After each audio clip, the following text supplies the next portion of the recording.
ధ్యానించేటప్పుడు మీ ఫోన్లో సైడ్ పెట్టుకుని తర్వాత ఈ ప్రార్థన అయిపోయినాక వాళ్ళతో మీరు మాట్లాడుకోవచ్చు. ఎందుకంటే అందరికీ డిస్టర్బ్ అవుతుంది వాక్యం చెప్పేటప్పుడు. మంచిది. మూలవాక్యంగా 2వ దినవృత్తాంతము గ్రంథము 2వ దినవృత్తాంతము గ్రంథము 3వ అధ్యాయము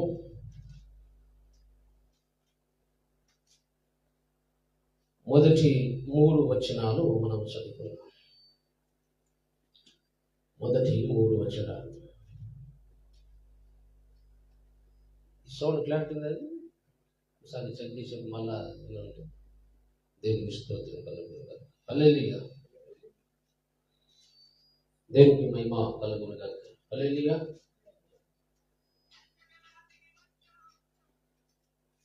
ఫోన్ లైవ్ ఒకసారి సౌండ్ చూసి హల్లెలూయా. 2వ దినవృత్తాంతము గ్రంథము 3వ అధ్యాయం 3 వచనాలు మాత్రమే మనం చదువుకుందాం.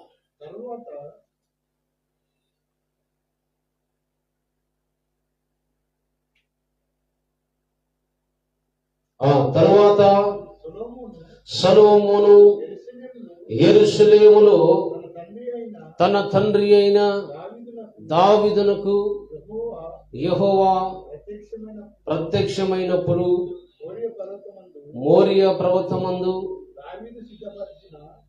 దావీదు సిద్ధపరిచిన స్థలమున యెబూసీయుడైన ఓర్నాను కళ్ళ ముందు దావీదు ఏర్పరిచిన స్థలమున యెహోవాకు ఒక మందిరమును కట్టారంభించెను. తన ఏలుబడిలో 4వ సంవత్సరము 2వ నెల 2వ దినమందు దాన్ని కట్టారంభించెను. దేవుని మందిరమునకు సొలొమోను పునాదులు ఏర్పరిచెను. చిన్న మాట ప్రార్థన చేసుకుంటాం.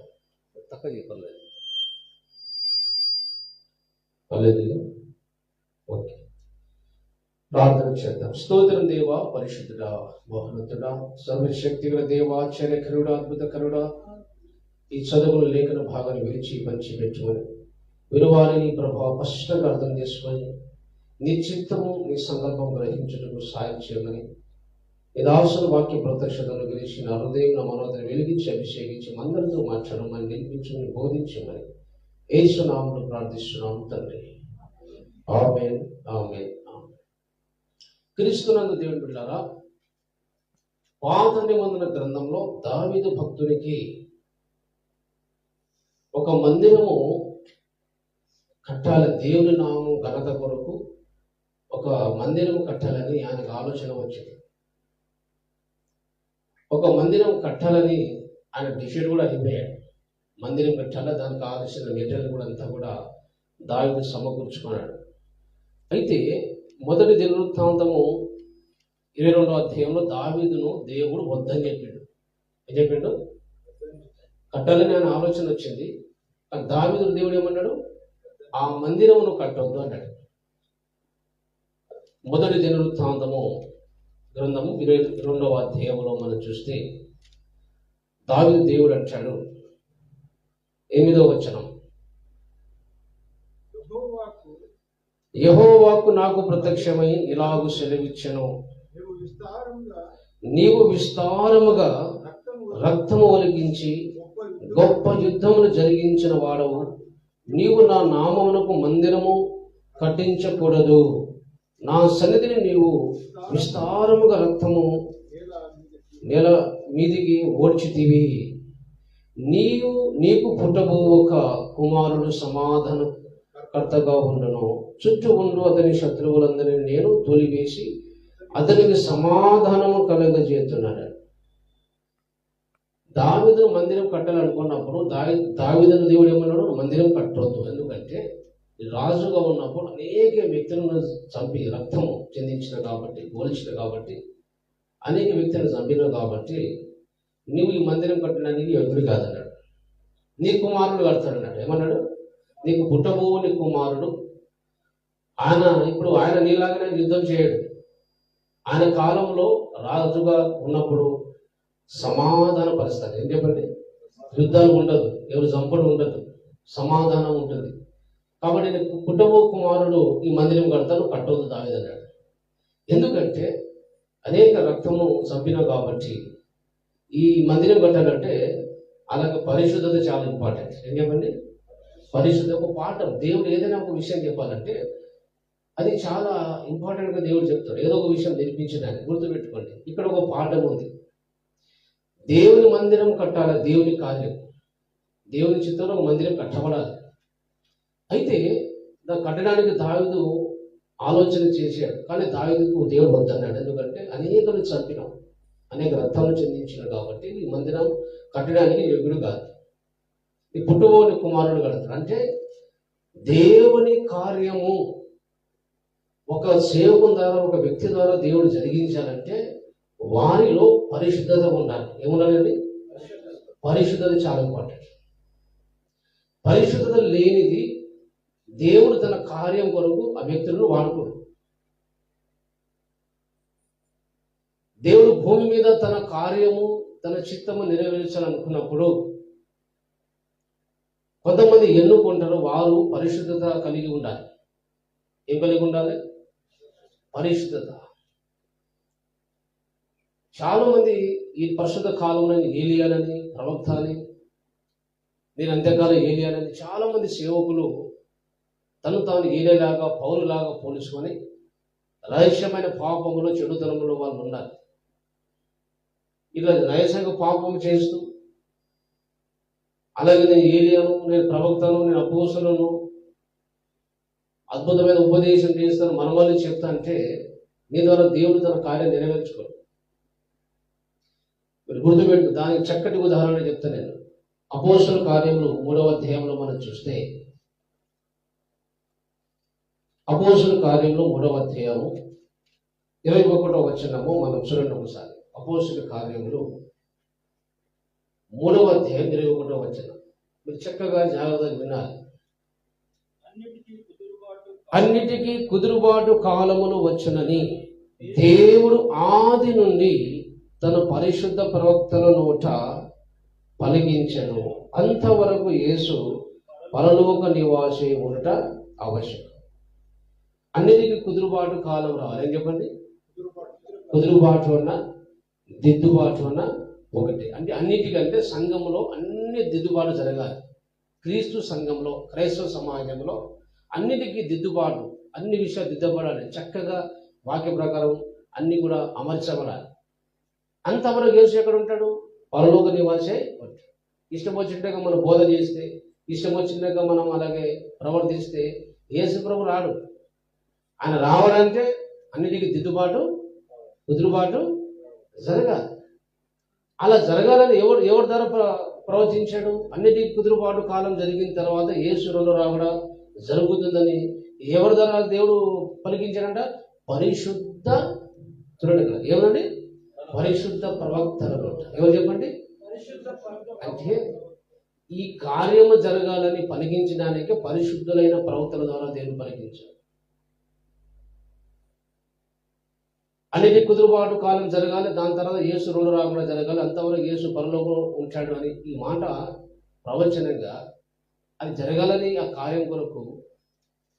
అలాగే ఎవరు ప్రవచించారంట? పరిశుద్ధ. అర్థమైంది? ఇప్పుడు వారు ప్రవక్తలు కానీ పరిశుద్ధులు దేవుడు చెప్పాడు. పాపం లేదు, పాపము పరిశుద్ధత ఉంది.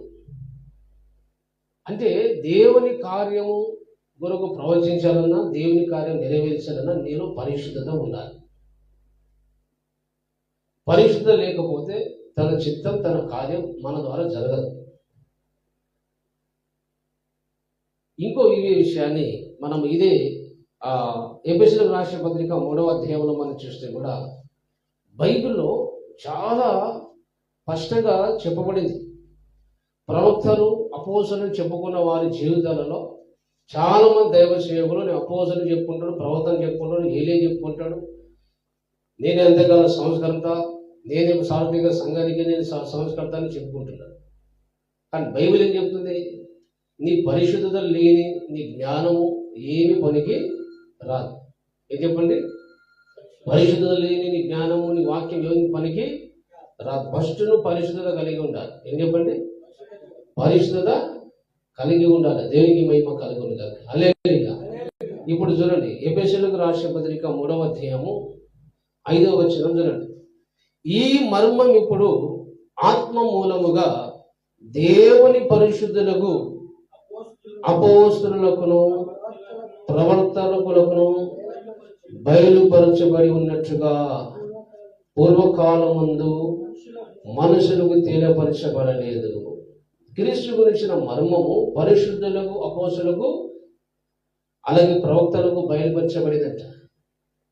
అంటే ఈ మాట మనకు పరిశుద్ధుడు అనేది మాట్లాడాడంటే ప్రవక్తలు చెప్పుకొని, అపోస్తలులు చెప్పుకొని, బోధకులు చెప్పుకొని వీళ్ళు పరిశుద్ధత లేకపోతే, పవిత్రత లేకపోతే దేవుని కార్యానికి యోగ్యుడు కాదు.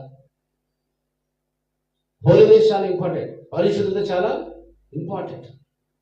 దైవ కార్యం జరిగించడానికి దేవుడు పిలిస్తే ఆ వ్యక్తికి పరిశుద్ధత చాలా ఇంపార్టెంట్. పరిశుద్ధత చాలా ఇంపార్టెంట్. పరిశుద్ధత లేనిది, అలాగే నేను దేవుని చిత్తం నెరవేరుస్తా, దేవుని కార్యం నెరవేరుస్తా అని ఏలియాను నేను పౌలు చెప్తే వాళ్ళు అబద్ధికుడే.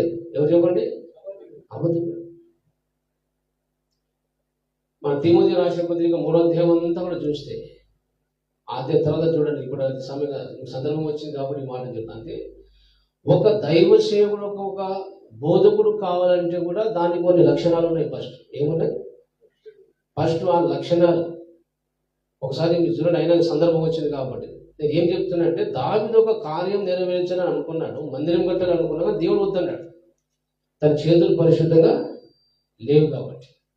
అలాగే దేవుని కార్యం మన ద్వారా జరగాలన్నా, తన చేతులు నెరవేర్చాలన్నా మన జీవితంలో పరిశుద్ధత ఇంపార్టెంట్. పరిశుద్ధత లేకుండా రహస్యంగా మనం పాపం చేస్తే దేవుడు నీ ద్వారా దేవుని కార్యం జరగదు. అది మీరు ఎప్పుడు గుర్తుపెట్టుకోండి. ఎవరైనా ప్రవక్త అని చెప్పేసి, అపోస్తలులు చెప్పేసి, ఏలియా అని చెప్పుకోవచ్చు, నేను అంతేకాలం పౌలుని ఎవరు చెప్పుకొని వారు రహస్యంగా పాపం చేసుకుంటూ ఉంటే వాడు భక్తి అబద్ధికులు, వాళ్ళ ద్వారా దేవుని కార్యం జరగదు. హల్లెలూయా. ఒకసారి మీరు చూడండి, ఒక దైవ సేవకుడు కావాలంటే కూడా దానికి అలాగే 3వ అధ్యాయం, తిమోతి రాసిన పత్రిక 3వ అధ్యాయము 3వ అధ్యాయం మీకు అవగాహన గురించి చెప్తుంది. దేవుడు ఒక దైవ సేవకుడు కావాలంటే, ఒక పాస్టర్ కావాలంటే కూడా దానికి పౌలు భక్తులు కొని చెప్పాడు. ఒకసారి చూడండి, 3వ అధ్యాయం 1వ వచనం, తిమోతికి రాసిన పత్రిక 3వ అధ్యాయం 1వ వచనం. ఎవడైనను అధ్యక్ష పదవిని ఆశించిన ఎడల అట్టివాడు. అధ్యక్ష పదవి అంటే ఏం పదవి? దైవ సేవకుల గురించి మాట్లాడుతున్నారు. దేని గురించి? సంఘానికి కాపురి కావాలంటే, బోధకుడు కావాలంటే ఆ అధ్యక్ష పదవిని ఆశ్రయించిన అట్టివాడు దొడ్డ పనిని ఆపేక్షించున్నాడు. దొడ్డ పని అంటే గుడ్ వర్క్, మంచి పని. ఏం చెప్పండి? దైవ సేవకుడు కావాలని మంచి పని, చెడ్డ పని కాదు అది. దొడ్డ పని అంటే గుడ్ వర్క్ మాట ఇంగ్లీష్లో, అని మంచి పనిని ఆశిస్తున్నాడు. అయితే ఆశించిన వాడు ఎలా ఉండాలని చెప్తున్నాడు చూడండి. అధ్యక్షుడకు వాడు నిందారహితుడు. ఏం చెప్పండి? నిందారహితుడు అంటే ఏంటది? నిందారహితుడు ఇంగ్లీష్లో గుడ్ నేమ్ అంటే మంచి పేరు ఉండాలి. ఏముండాలండి? మంచి పేరు ఉండాలి. చుట్టుపక్కల మన మంచి పేరు ఉండాలని. పేరు లేకపోతే నీ వాక్యం విన్నారు. ఆ దైవ సేవకుడు ఫస్ట్ గుడ్ నేమ్ అంటే మంచి పేరు ఉండాలి, మంచి సాక్ష్యం ఉండాలి. ఇంకేమన్నాడు? ఏకపత్ని పురుషుడు అంటే అర్థం ఏంటిది? ఒకటే భార్య ఉండాలి. మన పక్కన మెయింటైన్ చేస్తే శివ పనికిరావు. హల్లెలూయా. చాలా మంది బోధకులు చేసే పని ఏంటిది? ఇంట్లో ఒకటి బయట ఒకటి అట్లా చేస్తే వాడు సేవకుడు పనికిరాడు. ఇంకేమన్నాడు? మితానుభావం అంటే సెల్ఫ్ కంట్రోల్. ఏం చెప్పండి? అంటే తన కోపాన్ని, ఆవేశాన్ని, తన ఒక శరీరంలో కోరికలను అదుపు చేసుకునే సామర్థ్యం ఉండాలి. Control, self control. అన్నిటిని తను సహించే శక్తి ఉండాలి. అర్థమైంది? ఇప్పుడు ఇంకేమన్నాడు? స్వస్థ బుద్ధి గలవారంటే తొందరపాటుతనం, గాబరు చేయడము, అలాగే మనం తొందర కోపపడడం, తొందరగా ఆవేశపడడం, ఇలాంటి వాళ్ళు శివకు పనికిరాడు. శివ డ్యామేజ్ అయితే అందుకే స్వస్థ బుద్ధి అన్నాడు. ఇంకేమన్నాడు? మర్యాదస్తుడు. అందరికీ మర్యాద ఇచ్చే ఆ గుణం వాళ్ళ సేవకులు ఉండాలి. ఇంకేమన్నాడు? అతిథి ప్రియుడు. ఏం చెప్పండి? ఎవరు వచ్చినా భోజనం పెట్టే మనసు ఉండాలి. అతిథి చాలా ఇంపార్టెంట్. దైవ సేవకుడు ఏమన్నాడు? ఫస్ట్ విశ్వాసం చెప్పిన తర్వాత సంగతి. ఫస్ట్ ఈయననే అతిథ్యం చేయాలి. వచ్చిన వాళ్ళకి భోజనం పెట్టే ఆ మనసు, ఆ ప్రేమ, ఆ ఆతిథ్యము, ఆ ఫస్ట్ దైవ సేవకు ఉండాలి. ఇంకేమన్నాడు? బోధింపదగిన వాడే ఉంటే బోధించే సామర్థ్యం, అన్ని విషయాలు స్పష్టంగా విశ్వాసులకు బోధించే సామర్థ్యం కలిగిన వాడు ఉండాలి. ఇంకేమన్నాడు? మద్యపాని కొట్టువాడు కాదు. అంటే ఈ మాట ఎందుకు చెప్పాడు? సేవకులు మద్యపానం కొట్టదు అంటే అలాంటి కూడా ఉండాలని దేవుడు ముందే తెలుసు కాబట్టి దేవుడు రాయించాడు. అలాగే ఇంకేమన్నాడు? సాత్వికుడి, సాత్వికం చాలా ఇంపార్టెంట్. చెప్పండి. సాత్వికుడు జగడమాడని వాడు, ధనపేక్ష లేని వాడు, డబ్బులు లెక్క చేయదు. డబ్బులు ప్రేమించేవాడు సేవకుడు కాదు. అల్లెలిగా డబ్బులు ప్రేమించవద్దు. డబ్బులు మనం కాలు కింద పెట్టినోడే సేవ పనికి వస్తాడు. ఇంకేమన్నాడు? సంపూర్ణత మాన్యత కలిగి తన పిల్లలను స్వాధీనపరచుకోవచ్చు, తన ఇంటి వారిని బాగుగా ఏలువాడే ఉన్నారు. ఫ్యామిలీని, కుటుంబాన్ని మంచి తెలుసుకోవాలి. మన నేను మీటింగ్లో చెప్పాను ఈ ప్రసంగం. ఇంటిని ఆగం వదిలేసి సేవ చేస్తాను దేవుడు ఒప్పుకోడు. ఫస్ట్ ఇంటిని బాగా పరిపాలిస్తూనే, ఎందుకంటే ఇంటి పక్కగా పిల్లలందరూ బాగా పరిపాలిస్తే, భార్య పిల్లలు చక్కగా చూసుకుంటే సంఘానికి చక్కగా చూసుకోగలుగుతాం. లేకపోతే ఇక్కడ ఫెయిల్ అయితే అక్కడ ఫెయిల్ అయ్యచ్చు. అల్లెలిగా అంటే మీకు అవగాహన ఎందుకు చదివిపిస్తానంటే, ఒక దైవ సేవకులు కానీ ఇన్ని కండిషన్లు ఉన్నాయి. ఇది అన్ని కరెక్ట్గా ఉంటేనే వానికి హస్తనిక్షేపణ అభిషేకించి, అలాగే వాళ్ళ సేవకునికి అభిషేకించమని పౌలు భక్తుడు తిమోతికి చెప్తున్నాడు. ఉట్టిగా నాకు సేవ చేయాలనిపించి నేను సేవ చేస్తా అంటే ఏమవుతుంది? సంఘము డ్యామేజ్ అవుతుంది. చాలా మంది సేవకులు నాకు తెలిసిన వాళ్ళు కొందరు చెప్తే కూడా నేను అభిషేకం తీసుకోవడం మంచిదే. ఫస్ట్ నువ్వు అది నేర్చుకో, క్రమం నేర్చుకో, సేవ గురించి నేర్చుకోయా. నీకు తెలియదు. లేకపోతే వాక్యం ఒక్కటి చెప్తే సంఘం ఉండదు. వాక్యం ఒకటి చెప్తే సంఘం ఉండదు. వాక్యం కాదు, చాలా డిసిప్లిన్, కొన్ని క్రమము, కొన్ని సామాజికంగా కొన్ని విషయాలు కరెక్ట్ నేర్చుకుంటేనే నీ సేవ అది నిలుస్తుంది. మనము ప్రసంగం చేయడం చాలా గొప్ప విషయం కాదు. మనం ప్రసంగం చేస్తే స్టార్ట్ చేసిన ఒక జనాలు మస్తు మంది వస్తారు. కానీ 100 ఉంటారు చర్చలో.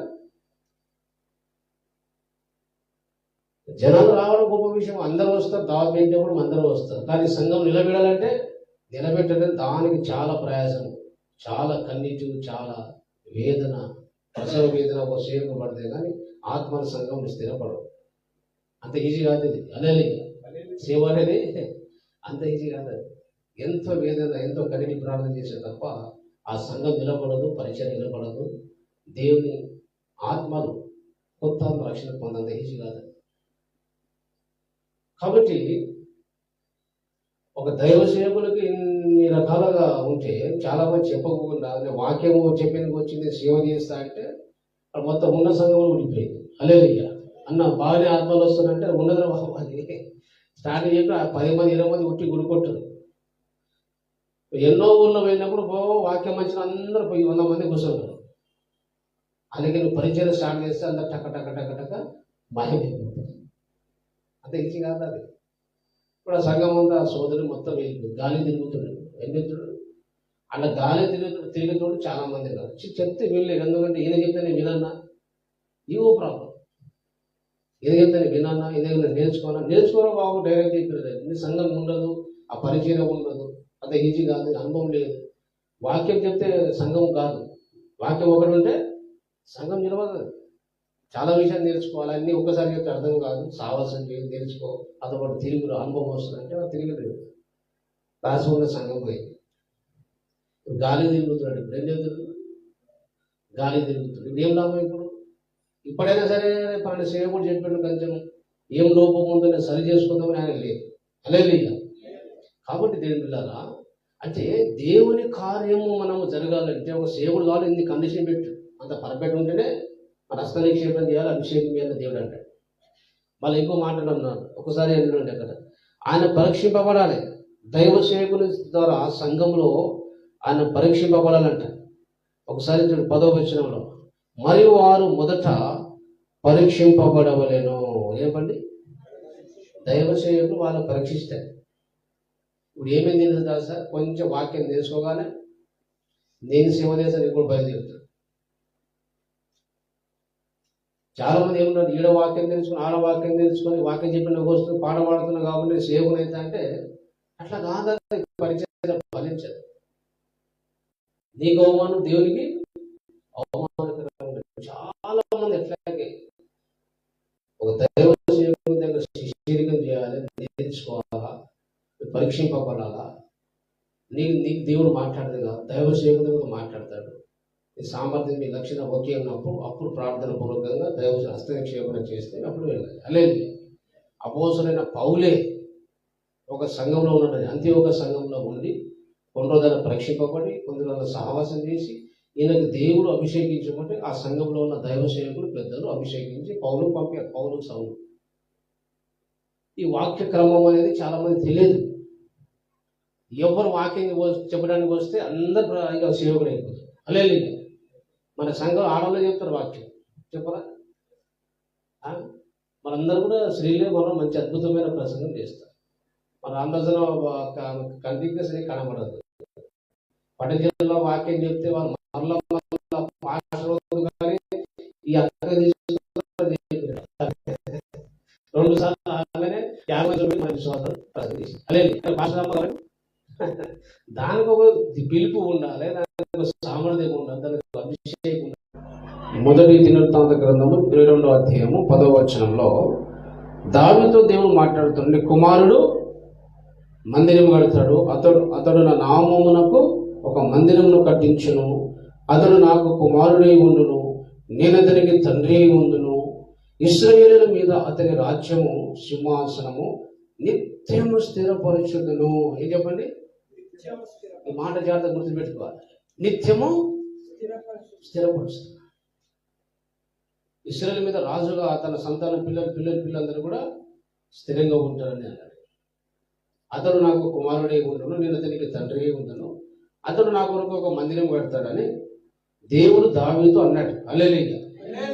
అలాగే అదే విషయాన్ని ఇక్కడ మనము మూలవాక్యంలో అదే విషయాన్ని మూలవాక్యం 3వ అధ్యాయంలో మనం చూస్తే 2వ దినవృత్తాంత గ్రంథం 1వ వచనం చూస్తే, తరువాత సొలొమోను 2వ దినవృత్తాంతము 3వ అధ్యాయము 1వ వచనం, తరువాత సొలొమోను యెరూషలేములో తన తండ్రి అయిన దావీదునకు యెహోవా ప్రత్యక్షమైనప్పుడు అప్పుడు దావీదుకు ఏర్పరిచిన స్థలమున యెహోవాకు ఒక మందిరమును కట్ట ఆరంభించను. యెహోవాకు ఒక మందిరము కట్ట ఆరంభించి ఎవరు ఆరంభించను? దావీదు కుమారుడైన సొలొమోను మందిరం కట్టడానికి ప్రారంభము చేశాడు. దేవునికి స్తోత్రం కలుగునుగాక. హల్లెలూయా. అయితే ఈ మాటలు ఎందుకు రాయబడింది? ఈ మాటలు ఏదో దావీదు మందిరం కడితే మనకెందుకండి? అనవసరం మందిరం కడితే కట్టిండొచ్చు, చాలా సంతోషమే, చాలా ఆనందమే. ఆ మాట ఎందుకు రాయించాడు దేవుడు? ఆ మాట ఎందుకు రాయించాడంటే ఒకసారి మీరు జ్ఞాపకం చేసుకోండి. మీరు ఇట్లాగే ఈ పేజ్ ఇట్లాగే ఉంచి మీరందరూ కూడా 1 కొరింథీయులకు రాసిన పత్రిక 10వ అధ్యాయం 11వ వచనం చూడండి. 10వ అధ్యాయము ఈ సంగతులు 10వ అధ్యాయము 11వ వచనం, ఈ సంగతులు దృష్టాంతములుగా వారికి సంభవించి యుగాంతమందున మనకు. ఈ సంగతులు అంటే ఇశ్రాయేలు ప్రజలకు సంభవించిన ఆ సంగతులు, అంటే ఇశ్రాయేలు ప్రజలకు జరిగిన ఆ సంఘటనలు, ఆ సంభవాలు, ఆ మందిరం కట్టడాలు, ఇంకా అన్ని వాళ్ళ జీవితంలో జరిగిన అంతా కూడా ఇశ్రాయేలు ప్రజల జీవితాల్లో జరిగిన ఆ సంభవాలన్నీ కూడా దృష్టాంతముగా సాదృశ్యంగా అవి రాయబడినది. యుగాంతమందున మనకు అనగా క్రీస్తు సంఘానికి, క్రీస్తునందున విశ్వాసులకు బుద్ధి జ్ఞానం కలిగించినది దేవుడు వాటిని రాయించాడు. హల్లెలూయా. దావీదు మందిరం కట్టాడు, తన కుమారుడు కట్టమన్నాడు, దావీదు వద్దన్నాడు. అది కూడా మన బుద్ధి కలిగించడానికి, అవన్నీ మన బుద్ధి జ్ఞానమును దేవుడు కలిగించడానికే దావీదుకు దేవుడు మందిరం కట్టవద్దన్నాడు, తన కుమారుడైన సొలొమోను కట్టాడని దేవుడు అన్నాడు. హల్లెలూయా. అయితే సొలొమోను మందిరం కట్టాడు. మొత్తానికి సొలొమోను మందిరం అయితే కట్టాడు. దేవునికి స్తోత్రం కలుగునుగా. హల్లెలూయా. ఒక విచిత్రమైన సంఘటన ఏమిటంటే, ఈ సొలొమోను మందిరము కట్టాడు, ముగించాడు, అంతా అయిపోయిన తర్వాత సొలొమోను ఒక విచిత్రమైన మాట పలికాడు. ఏం పలికాడు? మనకు ఆశ్చర్యపరిచే విషయాలు పలికాడు. ఆయననే దేవుడు మందిరం కట్టాడు, మందిరం అంతా కట్టాడు, ముగించాడు. హల్లెలూయా. ఎప్పుడు కట్టాడు అది? క్రీస్తు పూర్వము 957 సంవత్సరం అంత. ఏమో చెప్పండి. యేసు ప్రభు పుట్టక మునుపు 957 సంవత్సరంలో ఆ మందిరం కట్టి ముగించాడు ఆయన. దాదాపు 1000 సంవత్సరాల ముందు అనుకుంది మొదటి మందిరం. ఎన్న మందిరం అది? ఆ మొదటి మందిరము అలా కట్టిన వాడు ఎవరంటే సొలొమోను. దావీదు కుమారుడైన సొలొమోను మొదటి మందిరాన్ని కట్టాడు. ఆయన 1900 క్రీస్తు పూర్వం బీసీ, అలాగే క్రీస్తు పూర్వం 957 సంవత్సరం మొత్తం ముగించాడు. హల్లెలూయా. ఆ ముగించిన తర్వాత ఆ మందిరంలో ఆయన ప్రార్థన చేసేటప్పుడు ఒక విచిత్రమైన మాట పలికాడు ఆయన. 2వ దినవృత్తాంత గ్రంథము 6వ అధ్యాయము 18వ వచనం చూడండి. 2వ దినవృత్తాంత గ్రంథము 6వ అధ్యాయము 18వ వచనం. ఈ మాటని జాగ్రత్తగా వినాలి, లేకపోతే మీకు దేవుని వాక్యం అర్థం కాదు. హల్లెలూయా. ఎందుకంటే మనం దేవుని వాక్యాన్ని ధ్యానించడం. హల్లెలూయా. బైబిల్ స్టడీ అంటే అర్థమైంది, దేవుని వాక్యాన్ని ధ్యానిస్తున్నామంటే మైండ్ చాలా షార్ప్ ఉండాలి, చాలా శ్రద్ధగా మనం వింటే తప్ప అర్థం కాదు. చూడండి, సొలొమోనుకు దేవుడు మందిరం కట్టమన్నాడు. ఆ మందిరము కట్టేసిండు. ఆ మందిరం కట్టిన తర్వాత మందిరంలో ఆయన ప్రార్థన చేస్తున్నాడు. ఏం ప్రార్థన చేస్తున్నాడు? 2వ దినవృత్తాంత గ్రంథము 6వ అధ్యాయము 18వ వచనం. మనుషులతో కలిసి దేవుడు భూమి యందు నివాసము చేయునా. ఇగో ఏమంటాడు ఆయన? మందిరం కట్టిన తర్వాత, మందిరంలో ప్రార్థించిన తర్వాత ఆ దేవునితో అంటున్నాడు, మనుషులతో కలిసి దేవుడు భూమి మీద నివాసం చేస్తాడు. నేను మందిరం కట్టాను, దేవుడు ఇక్కడే మందిరంలో కూర్చొని మనసుతో కలిసి ఇక్కడే దేవుడు ఉంటాడా? భూమి మీద ఉంటాడు. ఆకాశమును మహాకాశమును నిన్ను పట్టజాలవే, నేను కట్టిన ఈ మందిరం నిన్ను పట్టునా. ఇప్పుడు చూడండి, విచిత్రంగా తెలుసా, సొలొమోను అందము దేవుడు కట్టమన్న మందిరం కట్టేసిన తర్వాత చేస్తున్న ప్రార్థన, దేవునితో మాట్లాడుతున్నాడు, ప్రభువా నీవు ఇంత పెద్ద మందిరం కట్టినామంటే ఈ మందిరంలో కూర్చొని మనుషులతో కలిసి నివాసం చేస్తావా? మహాకాశం పట్టజాలని వాడవు నీవు. నీకు ఎలాంటి మందిరం కడతానే? కట్టే మందిరం నీకు సరిపోతుందా? నీకు ఎలాంటి మందిరం కట్టుదును? నేను కట్టిన ఈ మందిరం నేను పట్టునా? ఈ మందిరం నీ పడుతుందా కడితే? మహాకాశము అంత పెద్దవాడు, అంత ఈ చిన్న మందిరంలో పట్టగలవా ప్రభు? ఇక్కడ ఒక భావం వేరే ఉంది. అంటే సొలొమోనుకు ఒక విషయం తెలుసు. ఏం తెలుసు అంటే, నేను కట్టిన మందిరము అసలైన మందిరం కానే కాదు. నేను కట్టిన మందిరము ఇది కాదు, దేవుడు కోరుకునేమో. అలాగే మందిరము, నేను కట్టిన మందిరము దేవుడు కోరుకునే మందిరము కాదు. దేవుడు నివసించే మందిరం ఇది కాదు, ఇది పట్టదు, ఇది సరిపోదు. సొలొమోనుకు తెలుసు ఏంటంటే, దేవుడికి ఇష్టమైన మందిరం ఇంకోటి ఉంది. ఆ దేవుడికి ఇష్టమైన మందిరానికి ఇది ఒక సాదృశ్యంగా ఉందనే సంగతి ఆయనకు అర్థమైంది. దేవునికి స్తోత్రం కలుగుగాక. హల్లెలూయా. దీనికి యేషయా ప్రవక్త కూడా ప్రవచిస్తాడు. యేషయా ప్రవక్త చూడండి, యేషయా ప్రవక్త కూడా మన 66వ అధ్యాయం అనుకుంటే, యేషయా గ్రంథము 66వ అధ్యాయంలో యేషయా ప్రవక్త కూడా చెప్తాడు. ఒకసారి చూడండి, సొలొమోను కట్టిన మందిరము దేవునికి సరిపోదు,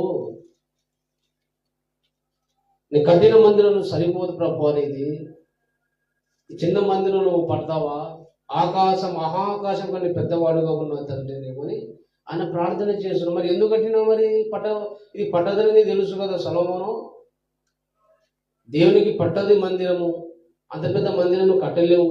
ఆకాశం కంటే ఆయన చాలా పెద్దవాడు దేవుడు.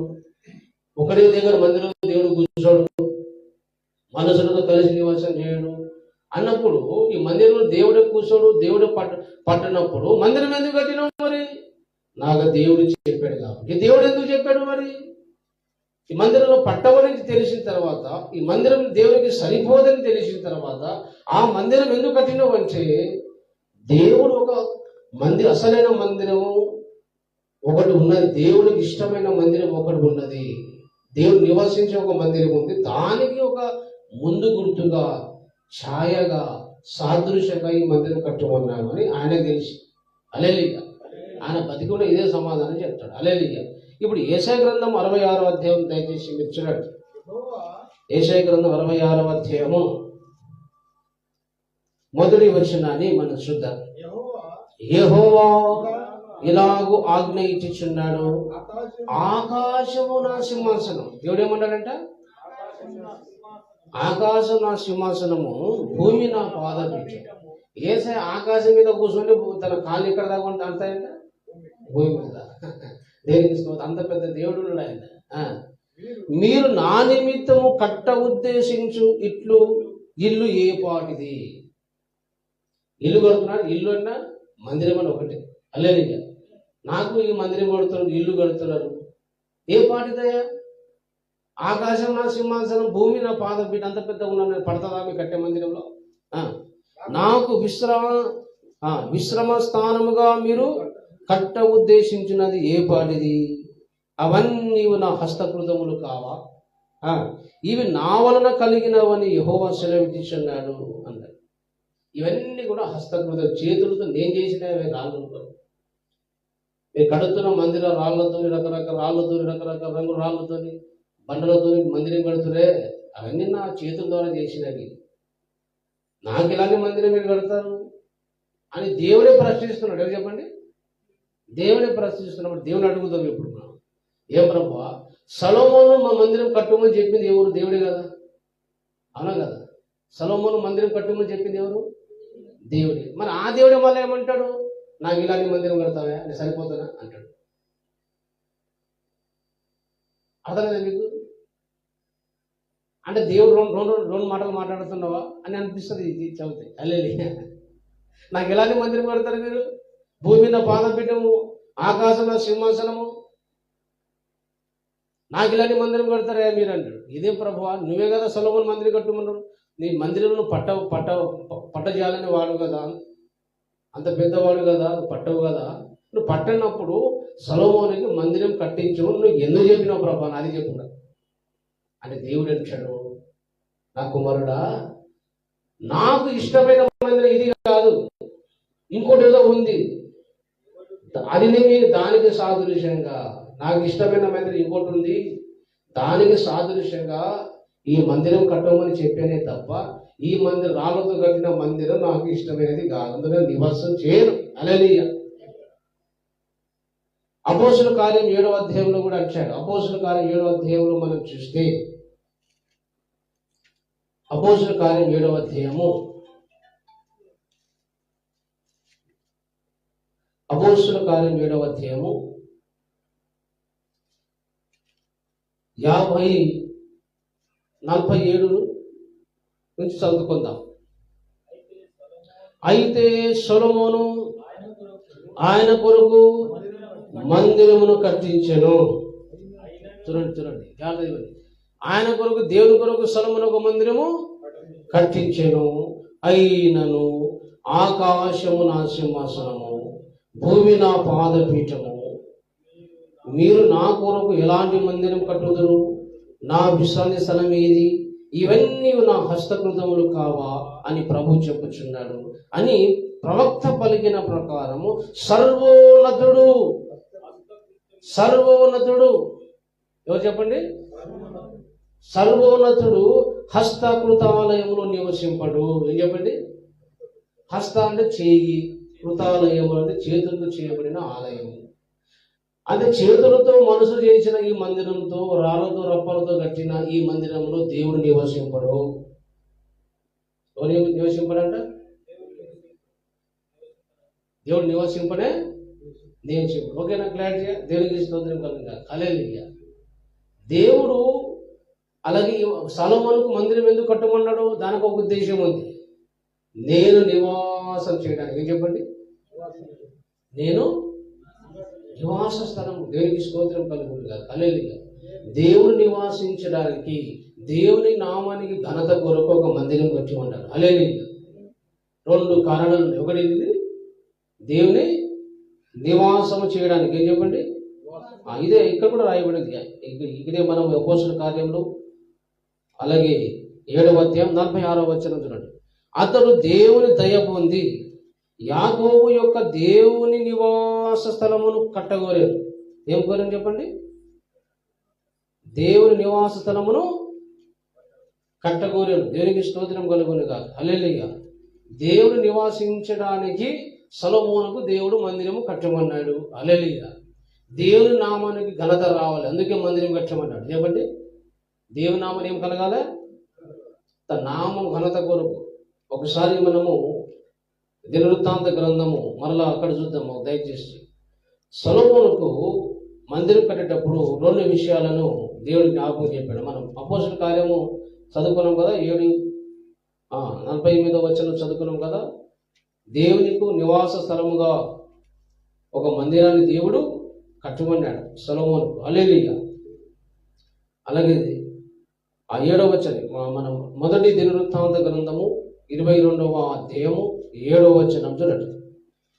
మరియు దావీదు సొలొమోనుతో ఇట్లా నేను, నా కుమారుడా, నేను నా దేవుడైన యెహోవా నామ ఘనత కొరకు ఒక మందిరమును కట్టించవలనని నా హృదయమును నిశ్చయము చేసుకొని ఉండగా. ఏ కొరకు చెప్పండి? దేవుని నామ ఘనత కొరకు ఒక మందిరం కట్టించాలని అనుకున్న సొలొమోను, కాబట్టి దేవుడు నీ ద్వారా కట్టుకున్నాడు, నాకు వద్దన్నాడు దేవుడు అని దావీదు చెబుతున్నాడు. హల్లెలూయా. అంటే ఆ మందిరం ఎందుకు కట్టాలంటే దేవుని నామాన్ని ఘనత కొరకు. ఏం చెప్పండి? మందిరము దేనికోసము? దేవుని నామ ఘనత కొరకు. ఇదే అధ్యాయం మొదటి వచనం చూడండి. ఇప్పుడు మరియు దేవుడైన యెహోవా నివాస స్థలము ఇదే. చెప్పండి, చెప్పండి. నివాస స్థలం ఇది. ఏది? దేవుని మందిరం గురించి మాట్లాడుతుంది. అంటే దేవుడు నివాసించడానికి మన అపోస్తలుల కార్యములు ఇంతకుముందు చదువుకున్న 7వ అధ్యాయము 48 వచనం ప్రకారము, మొదటి దినవృత్తాంతము అలాగే 22 మొదటి వచనం ప్రకారము, అలాగే 7వ వచనం ప్రకారము ఏం చెప్తున్నారు? దేవుని నామము ఘనత కొరకు, రెండవదిగా దేవుడు నివాసము చేయడానికి మందిరం కట్టమని. హల్లెలూయా. అది కట్టమని చెప్పిన తర్వాత మన దేవుడు ఏమంటాడంటే, ఆ మందిరంలో నేను నివాసించను అంటాడు. ఏమంటాడు? ఆ మందిరం నేను సర్వోన్నతులు హస్తకృతాలను రాళ్లతో కట్టిన, చేతులతో కట్టిన, మనుషులు కట్టిన, ఈ రాళ్లతో రప్పలతో కట్టిన మందిరంలో నివాసము చేయను, అందులో నేను ఉండను అన్నాడు. అదేం ప్రభువా? బైబిల్ చదివితే కన్ఫ్యూజ్ అయిపోతే కొంతమంది ఈ వాక్యం అర్థం కాదు. హల్లెలూయా. మందిరం కట్టుకుని ఆయన చెప్తాడు, ఆ మందిరం నేను ఉండనని దేవుడే చెప్తాడు. ఇదేం దేవుడయ్యా? అన్ని ఆలోచన చేస్తే దేవుని గొప్ప అర్థం లేదు. అందుకే దేవుని వాక్యం మనకు అర్థం కావాలంటే హృదయంలో ప్రేమ ఉండాలి. ఏముండాలండి? హృదయంలో ప్రేమ ఉండి దేవుడు తప్పు చేయడు, దేవుడు అన్యాయస్తుడు కాదు అని నమ్మినప్పుడే మనం అందరం కూడా స్పష్టంగా దేవుని వాక్యాన్ని అర్థం చేసుకోగలుగుతాం. హల్లెలూయా. దేవుడు అన్యాయం చేస్తాడేమో డౌట్ ఉంటేనే వాక్యం అర్థం, అన్ని అపార్థమైతే వాక్యం అంత. హల్లెలూయా. కాబట్టి దేవుని నామం ఘనత కొరకు దేవుడు నివాసం చేయడానికి ఈ మందిరము సొలొమోనుకు దేవుడు కట్టుకున్నాడు. హల్లెలూయా. మళ్ళీ ఆ మందిరంలో నివాసింపను, అది నాకు సరిపోదు అని దేవుడు అంటున్నాడు. అర్థం ఏంటిది? సరిపోనప్పుడు, అందులో నివాసించినప్పుడు ఎందుకు కట్టుమన్నావు ప్రభువా అంటే, నాకు ఇష్టమైన మందిరం ఇంకోటి ఉంది, ఇది కాదు. నాకు ఇష్టమైన మందిరము ఇంకోటి ఉంది. దేవునికి స్తోత్రం పలుకునుగాక. హల్లెలూయా. దేవునికి ఇష్టమైన మందిరం ఇంకోటి ఉంది. ఆ ఇష్టమైన మందిరమును దేవుడు కట్టడానికి, దానికి అర్థం చేసుకోవడానికి సాదృశ్యంగా, ఉపమానంగా పాత నిబంధనలో దేవుడు సొలొమోనుకు మందిరం కట్టమన్నాడు. హల్లెలూయా. దేవునికి ఇష్టమైన మందిరాలు ఈ చర్చిలు గోడలతో కట్టిన ఆ మందిరాలు కాదు. ఎంత పెద్ద పెద్దగా అలాగే కడితే అది దేవుని రప్పాలు మంచిగా కట్టిన, గోడ కట్టినావు, మంచి డిజైన్ చేసినావు, చిన్న లైట్లు ఉన్నాయి, బండలు ఉన్నాయి కాబట్టి దేవుడు దిగిరాడు. దేవునికి ఇష్టమైన మందిరం అది కానే కాదు. ఎందుకు ఆ మందిరం అంటే ఏదో మనం ప్రశాంతంగా ఆరాధించుకోవడానికి, మనకు డిస్టర్బెన్స్ ఉండకుండా, వర్షము వాన రాకుండా దాని కొరకే తప్ప రాళ్లతో కట్టిన మందిరము డిజైన్ చేస్తే ఆ మందిరాలను దేవుడు ఉండడు, నివసించాడు. మరి దేవునికి ఇష్టమైన మందిరం ఏది? సొలొమోను ద్వారా ఏం నిరూపిస్తున్నాడు? కట్టుమన్నది ఆయననే, అందులోనే సరిపోదన్నది ఆయననే. అంటే అర్థం ఏంటంటే, నేను నాకు ఇష్టమైన మందిరం ఇంకోటి ఉంది, ఇది కాదు, ఈ దానికి గుర్తుగా, ముందు గుర్తుగా సాదృశ్యం ఇది కట్టమననే కానీ నాకు ఇష్టమైన ఇది మందిరం కాదు, అందుకని అది నివసించనన్నాడు దేవుడు. హల్లెలూయా. కాబట్టి దేవునికి ఈ పాత నిబంధనలో ఉన్న మందిరము, కొత్త నిబంధనలో ఒక మందిరం ఉన్నది. హల్లెలూయా, హల్లెలూయా. కాబట్టి సొలొమోను ఎవరి కుమారుడు చెప్పండి? దావీదు కుమారుడు. ఎవరు చెప్పండి? దావీదు కుమారుడు. యేసు ప్రభు కూడా దావీదు కుమారుడే రాయబడింది. ఏం చెప్పండి? ఒకసారి మత్తయి సువార్త 1వ అధ్యాయం 1వ వచనం చూడండి. దేవుడు వాక్యము, దేవుని వాక్యం ఏదని రాయించినా మన ఉల్టా అలాగే పిచ్చి పిచ్చి కనిపించిన అందులో ఒక సత్యం దాగి ఉంటుంది. దేవునికి స్తోత్రం కలుగును గాక. హల్లెలూయా. ఇప్పుడు మీరు చూడండి, ఇక్కడ మత్తయి సువార్తలో 1వ అధ్యాయము 1వ వచనంలో అబ్రహాము కుమారుడగు దావీదు కుమారుడైన యేసుక్రీస్తు. ఏం చెప్పండి? దావీదు కుమారుడు ఎవరంటే ఇప్పుడు యేసు ఎవరంట? దావీదు కుమారుడు అనే పాట కూడా మనము రాసుకుంటుంది. హల్లెలూయా. ఆ పేరు ఎందుకు వచ్చింది? దానికి ఎన్నో కారణాలు ఉన్నాయి. అది మరి ఇప్పుడు ఆ సబ్జెక్ట్ మనకు అవసరం లేదు. హల్లెలూయా. యేసు ఎవరు చెప్పండి? దావీదు కుమారుడు. పాత నిబంధనలో సొలొమోను ఎవరు కుమారుడు? దావీదు కుమారుడు. హల్లెలూయా. అంటే యేసుక్రీస్తు ప్రభు కట్టబోచున్న తనకి ఇష్టమైన మందిరానికి సాదృశ్యంగా పాత నిబంధనలో ఉన్న మందిరం దేవుడు కట్టమన్నాడు. హల్లెలూయా. యేసు ప్రభు ఒక మందిరం కట్టబోతున్నాడు. ఏమండి? యేసు ప్రభు ఇప్పుడు యేసు ప్రభు ఏ పేరు ఉంది? సొలొమోను ఏమర్థం చెప్పాం మనము? సమాధానకర్త అని చెప్పండి. సొలొమోను దావీదు కుమారుడు, యేసు ప్రభు కూడా దావీదు కుమారుడు. సొలొమోను అంటే అర్థం ఏంటిది? సమాధానకర్త. యేసు ప్రభుకు ఏం పేరుంది? యెషయా గ్రంథము 9వ అధ్యాయము 6వ వచనం చూడండి. యెషయా గ్రంథము 9వ అధ్యాయము 6వ వచనం చూడండి. సొలొమోను అనగా సమాధానకర్త. అలాగే యేసు ప్రభు కూడా సమాధానకర్త అనే పేరు ఉంది. 9:6లో ఎలాగనగా మనకు శిశువు పుట్టెను, మనకు కుమారుడు అనుగ్రహింపబడెను, ఆయన భుజం మీద రాజ్యభారములను, ఆశ్చర్యకరుడు, ఆలోచనకర్త, బలవంతుడైన దేవుడు, నిత్యుడగు తండ్రి, సమాధానకర్త. ఏం చెప్పండి? అర్థమైంది ఇప్పుడు? సమాధానకర్త అంటే ఈ సొలొమోను యేసు ప్రభుకు ముందు గుర్తుగా ఉన్నాడు. హల్లెలూయా. సొలొమోనుకి ఎవరు గుర్తు? యేసు ప్రభుకు ముందు గుర్తుగా ఉన్నాడు ఆయన. దేవునికి స్తోత్రం కలుగును గాక. అంటే యేసు ప్రభు కట్టబోతున్న దేవునికి ఇష్టమైన మందిరము, తన కుమారుడు, దేవుని కుమారుడని యేసు ప్రభుగా దేవునికి ఇష్టమైన ఒక మందిరం కట్టబోతున్నాడు. దానికి సూచనగా, సాదృశ్యంగా పాత నిబంధనలో సొలొమోనుకు దేవుడు మందిరం కట్టమంటాడు. హల్లెలూయా. అర్థమైంది ఇప్పుడు? హల్లెలూయా.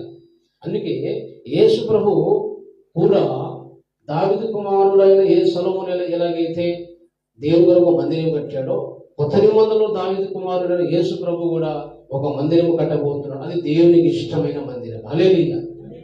ఎక్కడ ఉన్నది? పేతురు రాసిన పత్రిక, 1 పేతురు రాసిన పత్రిక 2వ అధ్యాయము 5వ వచనంలో చూడండి. యేసు ప్రభు, దావీదు కుమారుడైన యేసుక్రీస్తు ప్రభు, సమాధానకర్త అయిన యేసు ప్రభు ఒక మందిరం కడుతున్నాడు. దేవునికి ఇష్టమైన మందిరం, దేవుడు నివాసం చేసే మందిరం, దేవుని నామానికి ఘనత తెచ్చే ఒక మందిరము యేసు ప్రభు కడుతున్నాడట. పేతురు రాసిన 1 పత్రిక 2వ అధ్యాయము 5వ వచనం చూడండి.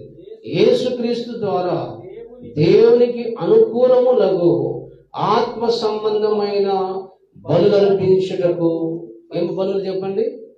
ఆత్మ సంబంధమైన బలులు అర్పించుటకును పరిశుద్ధ యాజకులుగా ఉండినట్లు మీరును సజీవమైన రాళ్ళ వలె ఉండి, మీరును సజీవమైన రాళ్ళ వలె ఉండి ఆత్మ సంబంధమైన మందిరముగా కట్టబడుచున్నారు. ఆత్మ సంబంధమైన మందిరముగా కట్టబడుచున్నారు. ఎవరి ద్వారా? యేసుక్రీస్తు ద్వారా. ఏముంది ఇక్కడ ప్రారంభంలో? యేసుక్రీస్తు ద్వారా ఆత్మ సంబంధమైన మందిరముగా మీరు కట్టబోచున్నారు. తిమోతికి రాసిన పత్రిక తిమోతికి రాసిన మొదటి పత్రిక 3వ అధ్యాయము 15వ వచనం మనం చదువుకుంటాం. అయినను నేను ఆలస్యం చేసిన ఎడల దేవుని మందిరములో అనగా జీవము గల దేవుని సంఘములో, జీవం గల దేవుని మందిరములో అనగా జీవం గల దేవుని సంఘం. దేవుని మందిరం అంటే ఏమంటారు? దేవుని సంఘం. చెప్పండి, దేవుని మందిరం అంటే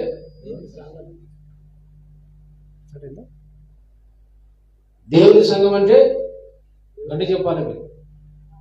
దేవుని సంఘం అంటే అర్థం ఏంటిది? ఏం చెప్పండి? లోపల లోపల రాదు. దేవునికి స్తోత్రం. బయట కూర్చుంటే ఎట్లా? హల్లెలూయా. దేవుని మందిరం అంటే దేవుని సంఘము. దేవునికి స్తోత్రం కలుగుతుంది కాదు. హల్లెలూయా. ఇప్పుడు ఏమర్థమైంది? ఇప్పుడు పాత నిబంధనలో ఉన్న మందిరము దేనికి సాదృశ్యం? కొత్త నిబంధనల సంఘానికి సాదృశ్యము. దేవునికి మహిమ కలుగుతుంది కాక. హల్లెలూయా, హల్లెలూయా. కాబట్టి యేసు ప్రభు ఆత్మ సంబంధం మందిరం తన సంఘాన్ని కట్టబోతున్నాడు. దానికి సాదృశ్యంగా పాత నిబంధనల సొలొమోను మందిరం వచ్చాడు. దేవునికి మహిమ కలుగుతుంది కాక. హల్లెలూయా. కాబట్టి ఈ విషయాన్ని జ్ఞాపకం చేసుకోండి. ఇప్పుడు పాత నిబంధనల సొలొమోను కట్టిన మందిరము, భౌతిక రాళ్ళతో కట్టిన మందిరము, కొత్త నిబంధనలు యేసు ప్రభు కట్టబోతున్న తన సంఘానికి ఆత్మ సంబంధమైన మందిరానికి సాదృశ్యంగా ఉన్నది. దేవునికి మహిమ కలుగుతుంది కాక. హల్లెలూయా, హల్లెలూయా. అర్థమైందా? కూడా గట్టి స్తోత్రం చెప్తారు. అర్థమైందా? హల్లెలూయా. అర్థమైంది. ఇప్పుడు పాత నిబంధనలో ఉన్న సొలొమోను కట్టిన మందిరము అందరూ నివసించే దేవుని సంఘంలో నివసిస్తాడు ఆయన. హల్లెలూయా. ఎక్కడ నివసిస్తాడు? అందుకే యేసు ప్రభువు ఇద్దరు ముగ్గురు ఎక్కడ కూడి ఉంటారో అక్కడ ఉంటాడు ఆయన. హల్లెలూయా. యేసు ప్రభు నామం ఎవరు ఇద్దరు ముగ్గురుకుంటారో అదే దేవుని మందిరము, అదే దేవుని సంఘం, అక్కడ నివసిస్తాడే కానీ. అలాగే మనము దేవుని సంఘములో అలాగే సత్యముతో ఆత్మతో ఆరాధించకపోతే ఎంత డిజైన్తో మందిరం కట్టినా అందులో దేవుడు నివసించాడు. తను ఆరాధించేవాడు సత్యంతోనూ ఆత్మతోనూ యేసు ప్రభు నామమున కూడుకొని సత్యంతో ఆత్మతో మనం ఆరాధిస్తే అక్కడ దేవుడు నివసిస్తాడు, అక్కడ దేవుడు దిగి వస్తాడు. హల్లెలూయా. రాళ్ళతో రప్పలతో కట్టిన పెద్ద పెద్ద మందిరాలు కాదు. హల్లెలూయా. పెద్ద పెద్ద మందిరం ఉండొచ్చు, చిన్న మందిరం ఉండొచ్చు, రేగుల మందిరం ఉండొచ్చు, స్లాబ్ ఉండొచ్చు, చెట్టు కింద ఉండొచ్చు. అది దేవునికి అవసరం లేదు. దేవునికి కావాల్సింది ఏంటిది? నువ్వు సత్యముతో ఆత్మతో ఆరాధించాలి యేసు ప్రభు నామం. అక్కడ దేవుడు దిగి వస్తాడు, అక్కడ దేవుడు నివాసం చేస్తాడు. హల్లెలూయా. అప్పుడు ఎన్నో ఊర్లలో చర్చిలు కట్టారు, మంచి స్లాబ్ చర్చి కట్టాడు. న్యూ పోస్టులు కానీ సేవంతులు కానీ ఇప్పుడు దాంట్లో కూడా ఇల్లు కడతారు. ఏం కడతారు? నాలుగేళ్ళ పోయినప్పుడు ఒక చర్చ్ ఉంది, సేవంతుడి చర్చ్. ఆడ మొత్తం ఇల్లు కట్టేసి, ఇల్లు చర్చి లోపల కట్టేసి అక్కడ సాగర్లు బీడీలు పత్తలు అన్నీ ఆడుతుంటే ఆ ఊళ్ళో మేము పోయి అంతా క్లీన్ చేసి వాళ్ళు వెలుగొట్టి డబ్బులకు లైట్ వేయించి 2,000 తెచ్చి అక్కడ మేము అలాగే ప్రార్థన స్టార్ట్ చేస్తే మెల్లమెల్లగా 50 మంది జమ అయిపోయింది. హల్లెలూయా. ఎంత క్లీన్ చేసినాక మీరు స్టార్ట్ చేసిన తర్వాత అప్పుడు ఇక మీ చర్చి మీది కాదు, మాదని వాళ్ళే కాదు. ఎవరు? మా సేవకుడి బోర్డు మాదే ఉంది, మా చర్చ్ అని చెప్పేసి వాళ్ళు అందరూ వచ్చారు సేవకులు. ఇప్పటిదాకా ఎక్కడ పోయారు? బాధ ఏంటి? ఎంతమంది వస్తుంది? 50 మంది. 50 మందిని మన కానుక వస్తున్నట్టే. హల్లెలూయా. మళ్ళా ఇప్పుడు వచ్చిన కానుక కోసం వాళ్ళు మళ్ళా మా చర్చి మీరు ఎక్కడి నుంచో వచ్చి మా ఊరు వచ్చి చర్చి నడిపిస్తారా అని చెప్పేసి ఆ ఊళ్ళో తాగుబోతులు ఒక డబ్బులు ఇచ్చి తాగిపించి డిసైడ్ చేయించారు. ఆ పిల్లలు ఈ స్త్రీలంతా ఏడిసిరు. అయ్యగారు ఒక సంవత్సరం అంతా కష్టపడి వస్తే ఇప్పటిదాకా ఎక్కడ వేరే మీరు అంతా ఈ భారం ఉంటే ఈ చర్చిలో నీటికి చేసుకోవాలి కదా, చర్చికి రావాలి కదా, వారం ప్రేరణకి రావాలి కదా. అయ్యగారు అంతా సాఫ్ చేసినాక, నీటికి చేసినాక, ఆత్మలు వచ్చినాక, విశ్వాసాలు వచ్చినాక ఇప్పుడు గుర్తొచ్చిందా అని అడిగారు కదా. కానీ తాగుపోతుంది. ఇప్పుడు ఏమన్నా ఊళ్ళగా పెద్ద మంది తాగిపిస్తే వాళ్ళే కూడా చేస్తారు. హల్లెలూయా. అలా ఉద్దేశం వచ్చేసినాను. మరి వచ్చిన తర్వాత మళ్ళీ అట్లా కింద చర్చ వాళ్ళు అనుకున్న బాగానే డబ్బులు ఇస్తున్నారు. అయ్యగారు అనుకున్న వాళ్ళు కానుక ఇచ్చిన మనుషులు కదా. ₹1 10 రూపాయలు 20 రూపాయలు కానుక. నారాయణ నుంచి 25 కిలోమీటర్ ఉంది రామరెడ్డిపేట అనే ఊరు, ఇప్పుడు కూడా ఉంది. మొన్న నాకు మళ్ళీ ఫోన్ చేశారు వాళ్ళు, అన్న అయ్యగారు మీరు ఉంటే బాగుంటుంది, మళ్ళీ గుర్తు చేస్తూ రావాలని చెప్పేసి. నేను ఇప్పుడు నా చర్చి స్థలం అంతా నా మందిరం మినిస్ట్రీ పేరు కింద చర్చి మీద రాస్తే వచ్చింది స్టార్ట్ చేస్తుంది. అలలియ వచ్చి స్టార్ట్ చేస్తే ఆత్మలు వస్తారు, మారుమనిషి పోతారు, మళ్ళీ వచ్చిన మా చర్చ అంటాడు వాడు. అలలియ నాకేం అధికారం ఉండదు, వాళ్ళు మొన్న సంఘం నాశనం చేస్తారు. అదే అలలియ అంటే అక్కడ మందిరం ఉంది, దేవుడు ఉన్నాడా? అట్లా భౌతికమైన మందిరంలో దేవుడు ఉన్నాడు. నువ్వు ఎక్కడైనా ఆరాధించే ప్లేస్ అనేది భౌతికమైన రాళ్ళతో దేవునికి సంబంధం లేదు. ఆత్మతో సత్యముతో ఆరాధించాలి, యేసు ప్రభు నామమున ఆరాధించాలి. అక్కడ దేవుడు నివసిస్తాడు, ఆత్మ సంబంధమైన మందిరం. హల్లెలూయా. దేవుని సంఘమే అలాగే దేవుని మందిరము. హల్లెలూయా. అంటే యేసు ప్రభు కట్టబోతున్న తన సంఘములో ఆత్మ సంబంధమైన మందిరములో యేసుక్రీస్తు ప్రభు అలాగే దేవుని నివాస స్థలము, దేవునికి మహిమ తెచ్చే ఆ మందిరంలో నివాసిస్తానని అలాగే చెప్పడానికి పాత నిబంధనలో దేవుడు సొలొమోను మందిరం కట్టమన్నాడు. హల్లెలూయా. ఇప్పుడు నువ్వు ఏమర్థమైంది? ఇప్పుడు మనం సంఘము అలాగే ఎలా కట్టబడాలో, సంఘానికి ఎలా కట్టాలో నీకు అర్థం కావాలంటే నువ్వు పాత నిబంధనలో ఉన్న భౌతిక మందిరం ఎలా కట్టబడిందో నీకు అర్థం కావాలి. హల్లెలూయా. ఈ భౌతికమైన మందిరం ఎలా కట్టాలో, కట్టబడిందో నీకు అర్థమైనప్పుడు నీకేమర్థమవుతుంది? కొత్త నిబంధనలో ఉన్న ఆత్మ సంబంధమైన మందిరం సంఘం ఎలా కట్టాలో అప్పుడు నీకు అర్థమవుతుంది. హల్లెలూయా. ఇది చాలా మంది సేవకులు తెలియకుండా అందరూ కూడా పరిచయంలో ఉన్నారు. చాలా గందరగోళం అయిపోతుంది సంఘం, గురి లేదు. దేవుని సంఘాన్ని కట్టాలంటే ఈ ఆత్మ సంబంధమైన మందిరం కట్టాలి. హల్లెలూయా. ఈ ఆత్మ సంబంధమైన మందిరం కట్టాలంటే పాత నిబంధనలో ఉన్న మందిరము, ఆ మందిరము గురించి ధ్యానించాలని అర్థం కావాలి. అది అర్థం కాకపోతే ఇది అర్థం కాదు. హల్లెలూయా. ఇప్పుడు చూడండి, నేను ప్రశ్న అడుగుతాను, ముగిస్తాను. ఇప్పుడు పాత నిబంధనలో ఉన్న మందిరము భౌతికమైన మందిరం. హల్లెలూయా. మరి కొత్త నిబంధనలో మన మందిరం కట్టాలి, దేనితో కట్టాలా? అది ఆత్మ సంబంధమైన మందిరం. ఆత్మ సంబంధమైన రాళ్ళు కావాలి, చెప్పండి, రాళ్ళు కావాలి. హల్లెలూయా. కాబట్టి ఆత్మ సంబంధమైన రాళ్ళు, సజీవ రాళ్ళు కావాలి. నిర్జీవమైన రాళ్లతో పాత నిబంధనలో సొలొమోను అలాగే ఆ మందిరం కట్టాడు. యేసు ప్రభు ఎలాంటి రాళ్లతో కడుతున్నాడు? సజీవమైన రాళ్లతో మందిరం కడుతున్నాడు. ఏ రాళ్లతో? ఆ రాళ్ళు ఎవరు? ఒకసారి చూడండి, పేతురు రాసిన పత్రిక 1వ అధ్యాయము 2వ అధ్యాయం. పేతురు రాసిన 1వ పత్రిక 2వ అధ్యాయము 5వ వచనం మనం చూస్తే అక్కడ అంటాడు, మీరు సజీవమైన రాళ్ళ వలె ఉండి ఆత్మ సంబంధమైన మందిరముగా కట్టబడుచున్నారు. ఏం రాళ్ళు చెప్పండి? సజీవమైన రాళ్ళ వలె. హల్లెలూయా. ఇక్కడ మందిరం అనగా 2 విధాలుగా మనం అర్థం చేసుకోవాలి. చాలా ఇంపార్టెంట్ ఇది చాలా ఇంపార్టెంట్. మందిరము, సంఘము అనగా ఒకటి సార్వత్రిక సంఘము. ఏం చెప్పండి? సార్వత్రిక సంఘం అంటే ప్రపంచంలో ఉన్న విశ్వాసులందరూ కలిసి దానికి సార్వత్రిక సంఘం. ఇది చాలా ఇంపార్టెంట్. స్థానిక సంఘము ఉన్నదంటే లోకల్ చర్చ్, ఇది ఒక సంఘం. ఈ సంఘమైన ఆ సంఘమైన ఆత్మ సంబంధంగా కట్టబడుచుంది. హల్లెలూయా. అంటే యేసు ప్రభు ఈ సార్వత్రిక సంఘాలన్నీ కనుక ఆత్మ సంబంధంగా ఒక పెద్ద మందిరం కడుతున్నాడు యేసు ప్రభు. ప్రపంచంలో కోట్ల మంది విశ్వాసులు అందరూ కలిసి, ఈ ప్రపంచంలో కోట్ల మంది విశ్వాసులు ఎవరంట? సజీవమైన రాళ్ళు. ఎవరు చెప్పండి? ఒక విశ్వాసి, ఒక రాయి, సజీవమైన రాయి, ఆత్మ సంబంధం. ఆ రాళ్లతో ఒక ఆత్మ సంబంధమైన సార్వత్రికంగా ఒక పెద్ద మందిరము దేవుడు కడుతున్నారు.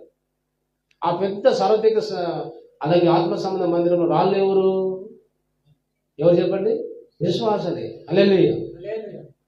అలాగే ఒక స్థానిక సంఘం ఉంది. ఏం చెప్పండి? తిమోతి రాసినప్పుడు ఏ సంఘం అది? దేవుని మందిరం అనగా దేవుని సంఘం. హల్లెలూయా. మనమే దేవుని మందిరము. ఒకసారి చూడండి, మనమే దేవుని మందిరము. ఒక విశ్వాసి ఒక దేవుని మందిరము. ఒక 10-20 మంది విశ్వాసులు కలిసి అందరూ కూడా, అది కూడా దేవుని మందిరమే. దేనికి మహిమ కలుగునుగా. హల్లెలూయా.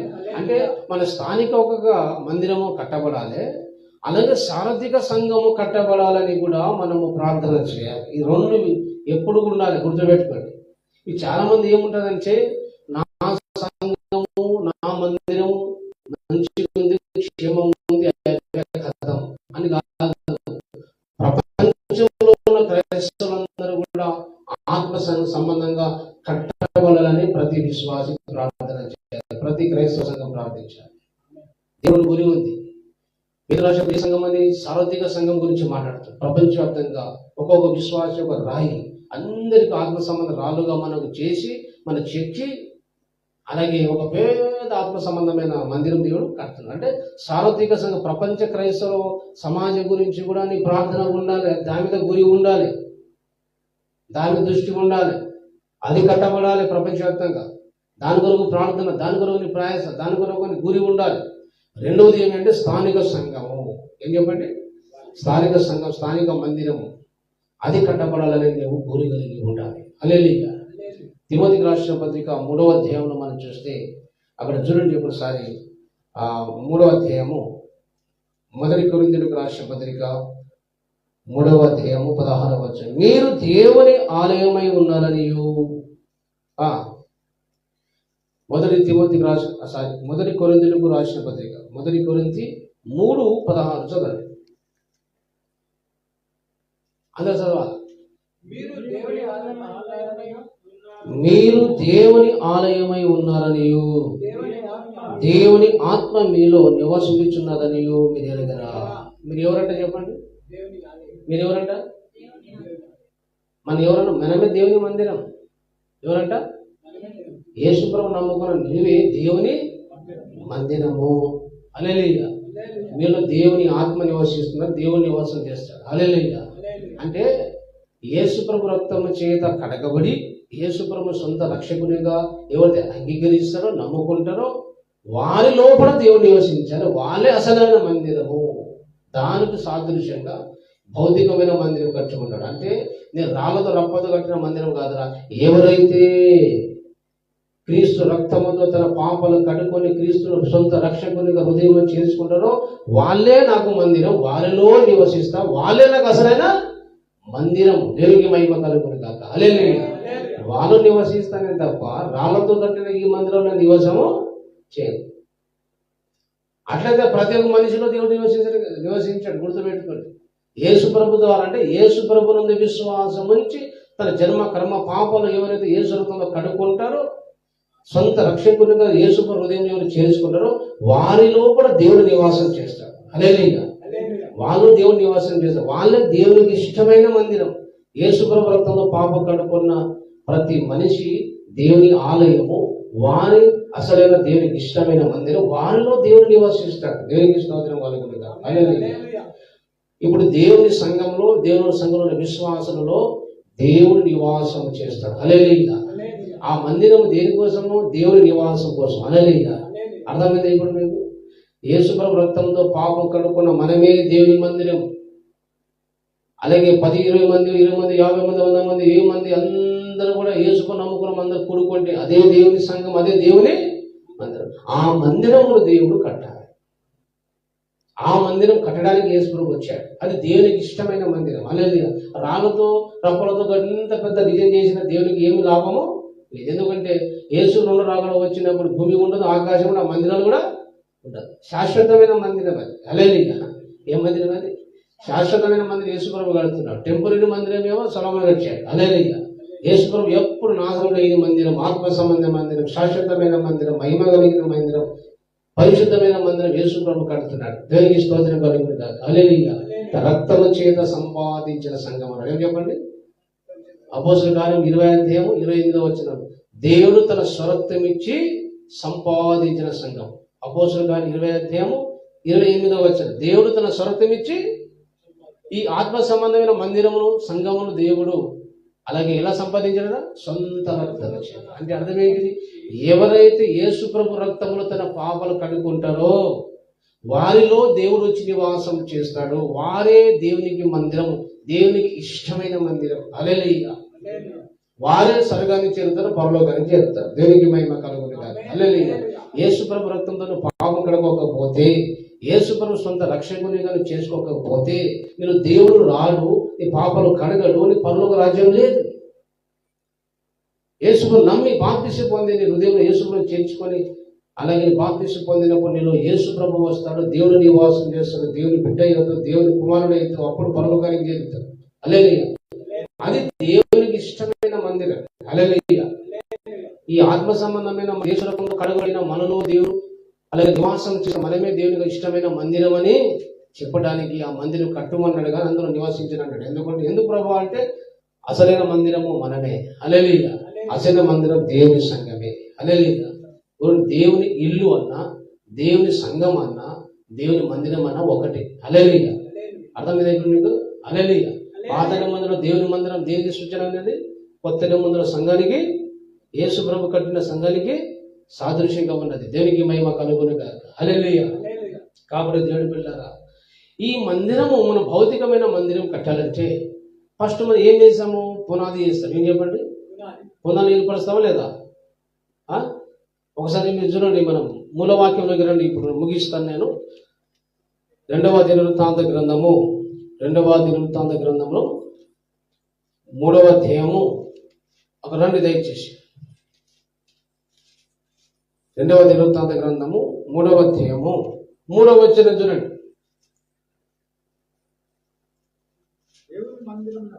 దేవుని మందిరమునకు సొలొమోను పునాదులు ఏర్పరిచాడు. ఏమి ఏర్పరిచాడు చెప్పండి? దేవుని మందిరమునకు సొలొమోను ఏం చేశాడంట? ఇప్పుడు ఇది కొత్త నిబంధన ఏం అనుకోవాలా? యేసు ప్రభు కూడా తన సంఘానికి పునాదులు ఏర్పరిచాడు. హల్లెలూయా. అర్థమైంది? ఇప్పుడు ఈ భౌతికమైన మందిరం ధ్యానించినప్పుడే సంఘం గురించి నీకు అర్థమవుతుంది, సంఘం ఎలా కట్టాలో అర్థమవుతుంది. హల్లెలూయా. అంటే పాత నిబంధనలో ఉన్న సంఘానికి, ఆ మందిరానికి పునాదులు ఉన్నప్పుడు, అలా కొత్త నిబంధనల సంఘానికి ఏముంటాయి? పునాదులు ఉంటాయి.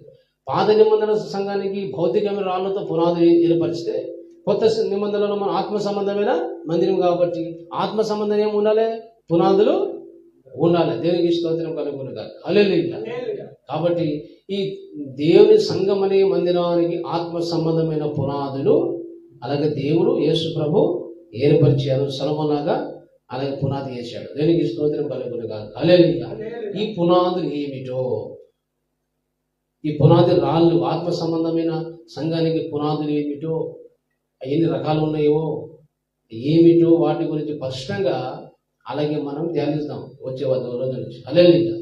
ఇప్పుడు దాకా ఇంతవరకు సాగు ఏమర్థమైంది? ఇప్పుడు దాకా ఆత్మ సంబంధమైన మందిరము, పాత నిబంధనలో మందిరము, కొత్త నిబంధనల సంఘానికి సాదృశ్యం. పాత నిబంధనలో సొలొమోను యేసు ప్రభువుకు ముందు గుర్తుగా ఉండాడు. హల్లెలూయా. సొలొమోను ఏమో భౌతికమైన మందిరం కట్టాడు, యేసు ప్రభు ఏమో ఆత్మ సంబంధమైన మందిరము కట్టాడు. దేనికి స్తోత్రం కలుగును గాక. హల్లెలూయా. అది పాత నిబంధన మందిరానికి ఏమో భౌతికమైన రాళ్లతో కట్టాడు, కొత్త నిబంధనలేమో సజీవమైన రాళ్లతో ఆత్మ సంబంధమైన మందిరం దేవుడు కడుతున్నాడు. హల్లెలూయా. పాత నిబంధనలో ఉన్న సంఘ మందిరానికి భౌతికమైన రాళ్లతో పునాది వేశాడు సొలొమోను. హల్లెలూయా. యేసు ప్రభువు ఆత్మ సంబంధమైన మందిరము కడుతున్నాడు కాబట్టి ఇక ఏ రాళ్ళు వేస్తాడు? ఇప్పుడు ఏ పునాదితో కడతాడు? ఏ రాళ్లతో కడతాడు? ఆత్మ సంబంధమైన మందిరం కాబట్టి ఆత్మ సంబంధమైన పునాదులతో, రాళ్లతోనే ఆయన ఏం చేస్తాడు? ఆ మందిరానికి పునాది వేస్తాడు. హల్లెలూయా. కాబట్టి ఈ విషయాన్ని వచ్చే వారం నుంచి మనం ముందుగా ధ్యానించుకుందాం. హల్లెలూయా. ఆ కొత్త నిబంధనలో ఆత్మ సంబంధమైన మందిరానికి యేసు ప్రభు ఏర్పరిచిన ఆత్మ సంబంధమైన పునాదులు ఏమిటి, అది మనం వచ్చే వారం ధ్యానించుకుంటాం. హల్లెలూయా. అందుకే మనము ఆ టైటిల్ ఏం పెట్టామంటే మందిరపు పునాదులు. అంటే అర్థమైంది ఇప్పుడు మీకు? అంటే సంఘపు పునాదులు, ఆత్మ సంబంధమైన ఆ పునాదులు ఏమిటో మనం ధ్యానించుకోవాలి. ప్రతి విశ్వాసి ధ్యానించాలి. నువ్వే దేవుని ఆలయము, నువ్వే దేవుని మందిరం అంటే నీ కూడా ఆ పునాది తెలవాలి. ఆ పునాది మీద నువ్వు కట్టబడాలి. యేసు ప్రభు అలాగే వేసిన ఆ పునాది మీద ప్రతి క్రైస్తవుడు కట్టబడాలి. హల్లెలూయా. మీరే దేవుని ఆలయం అన్నారో లేదా? దేవుడు. హల్లెలూయా. మీకు దేవుని మందిరానికి ఏముంటాయి? పునాదులు ఉంటాయి లేదా? ఆత్మ సంబంధమైన పునాదులు ఏమిటో నువ్వు స్పష్టంగా నేర్చుకోవాలి. దాని మీద నువ్వు కట్టబడితేనే దేవుడు వచ్చి నివాసం చేస్తాడు. హల్లెలూయా. ఈ క్రైస్తవ సమాజం ఏమైంది? ఇప్పుడు అలాగూ దేవుడు అనుకున్నట్టు కట్టబడడం లేదు, తన ఇష్ట ప్రకారం కట్టుకుంటున్నారు. దేవుని మందిరము, దేవుని సంఘము మనకు తోచినట్లు కాదు, మనకి ఇష్టం వచ్చినట్లు నువ్వు కడితే జనాలు వస్తారు, పబ్లిక్ వస్తారు, చర్చిలు ఉంటాయి, కానీ దేవుడు ఉండడు, దేవుని మహిమ ఉండదు, దేవుని సమాధానం అక్కడ ఉండనే ఉండదు. దేవుని మహిమ, దేవుని జీవం, దేవుని ప్రభావం ఉండాలంటే దేవుడు అనుకున్నట్లుగా ఒక విశ్వాసి, ఒక క్రైస్తవుడు కట్టబడితే అక్కడ దేవుని జీవం ఉంటుంది, దేవుని ప్రభావం ఉంటుంది, దేవుని మహిమ ఉంటుంది, దేవుని సమాధానం ఉంటుంది. దేవునికి స్తోత్రం కలుగుతుంది. హల్లెలూయా. కాబట్టి ఎలాగో మనం కట్టబడాలో, ఎలాగో మనం